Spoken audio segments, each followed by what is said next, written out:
Hey everyone, I'm Chief Meteorologist Jordan Frazier. Let's jump right into your watches and warnings for today, and well, not much is going on. We do have those red flag warnings out in the Northwest. I'm talking mainly for much of Washington, Oregon, Northern California, and the western parts of Nevada.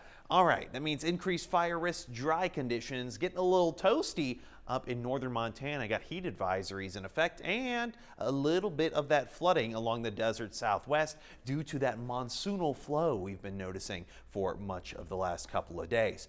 All right, but it's July, so it is hot out there, and it's hot across the board with a few exceptions here. I'm going to point out Texas, because Texas is mainly in those 80s. They're usually seeing triple digits. What's going on?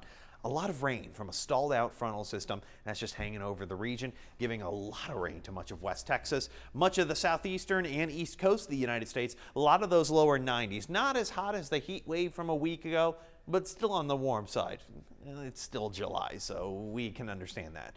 Much of the areas are going to not cool down too efficiently too. Lots of moisture, rain chances, cloud cover keeps lows in those 60s and 70s for the most part. But let's talk about the tropics, because there hasn't really been a ton of activity. You got some low pressure kind of sitting out in northern Mexico. What I am watching basically looks like not major hurricane, but Hurricane Flossie. Interesting name. 70% chance of development just to the south of it. Not really going to be impacting land so much, but there is a 40% chance of development on this system sitting on the northern end of Florida. There have been seeing a lot of constant rainfall. The only thing to stop a lot of this tropical activity is going to be Saharan dust. You got high pressure, two high pressures, kind of blowing that Sahara dust plume toward the Gulf. We're going to start to see a little bit less in terms of development as a result. So let's kind of break down the next couple of days in terms of rainfall potential. Lots of rain across Texas and much of the desert southwest.